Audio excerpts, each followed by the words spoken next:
that I'd like to do for everybody right now is the hypnotherapy part. Just explain a little bit about what hypnotherapy does for you. Because there are a lot of misconceptions about hypnotherapy. A lot of people think it's like they see in the movies, that it's all about, you know, making somebody do something against their will, that you can go ahead and have people out there, you know, barking like a dog, squawking like a chicken, licking telephone poles. Doesn't happen that way. Can we do that later? Right? All a hypnotherapist does is opens the door between your conscious and your unconscious mind so that you can go in and work on the areas that you and the therapist have discussed about so that you can get control over those issues, over those areas again. Nothing more, nothing less. If you and I were to do a session, and I were to get you to that point where you were able to go and start working on something, and then I deviated from what we had talked about, you'd wake up, you'd look at me, and be really pissed. So it's not that once you're under, you're gone completely. It doesn't work that way. It's all about you regaining control over anything that you feel you've lost control over, or anything you want to get a tighter hold on or better understanding of. Again, this is Now, the I'm not going AVET to try to project, hypnotize everybody. PR&R project recuperation What I would like to reintegration do retreat is I'd like to show you one on of the basic November things about 16th aboard the hypnosis and about carnival relaxation sensation. that you may find useful no matter where you are, no matter what you're doing. This is probably the most successful, most dramatic anti-anxiety application you could do without injecting yourself with any types of meds, without swallowing a bunch of pills. This will provide you with more relief quicker than the medications, even if you were to place them under your tongue. It's a breathing exercise, and I think Scott was doing this a little earlier in an abbreviated version. This was done and discovered by a doctor by the name of Dr. Andrew Weil.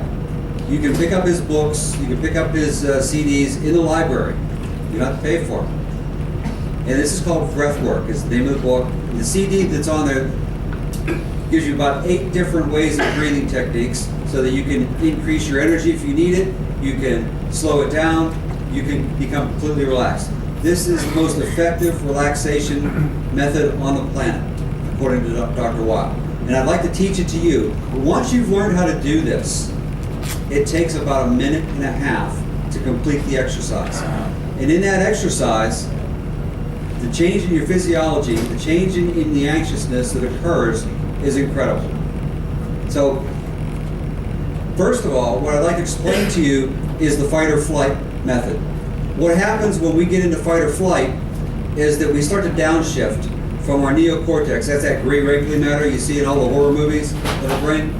You downshift into the limbic system, which is just underneath. That's the seat of our emotions. And then you go into the reticular formation, or the primitive brain, or primary brain. That's the only part of our brain that's fully formed at birth. That takes care of all of our autonomic functions, all of our breathing, all of our, you know, the way you blink, the way your heart rate, your blood pressure, all those things that are applied that we don't even think about. What occurs when we downshift due to fight or flight? A number of things have to occur. The first thing that you'll notice is that you begin to breathe faster. Why do we do that? Anybody? Why is it necessary for us to breathe faster when we shift into fight or flight? Well, because we need to get more oxygen into our system, to get it into our bloodstream, to get it out to the muscles so the muscles can do their work. Naturally, you breathe faster, more oxygen, boom, it starts to happen. But what happens when that begins to happen? Your body's getting ready. Whether you make the choice fight or flight, now that's just the terminology that we use. But whether you make a choice, whichever choice you make, the body reacts the exact same way. So, as you decide to downshift, you get more blood out there, the muscles then begin to tighten and tense up. What happens when you tense your muscles?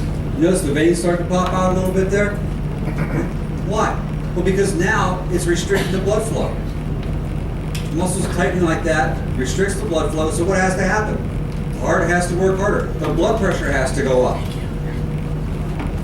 You're breathing faster, your heart rate's up, the blood pressure's up. This takes a lot of energy. Where does your body get the energy from? Adrenaline? No, adrenaline's a little bit, gets secreted out.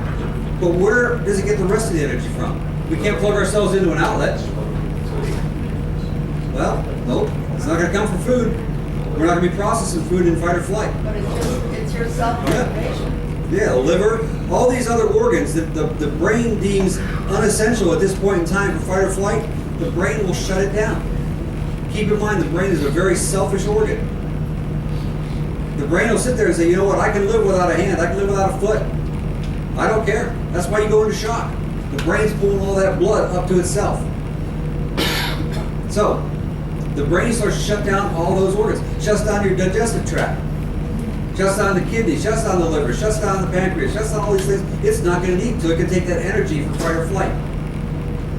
Anybody here notice that every once in a while, if you're an anxious sort of person, that you get heartburn? You may find that every other day or so, the bowel movements aren't quite so right. You may not go for 2 or 3 days. Then when you do go, you're putting out rocks or you're putting out liquid. Well, here's why. As you're constantly shifting between fight or flight and normal daily walking around, by turning these organs off and on, the first thing that happens when your body comes back is it takes the acid that's stored in those organs and dumps them into your stomach. Where's it going to go? It's either going to come up or it's going to go out. All this is like taking a light switch, flipping it on and off, on and off, on and off, on and off. Sooner or later, something's going to blow. That's what's happening to our body. During fight or flight, whenever we get anxious, whenever we get stressed out, these are the normal things that occur. This is the physiology. So, if breathing fast starts this, logically, what stops it? Breathing slow.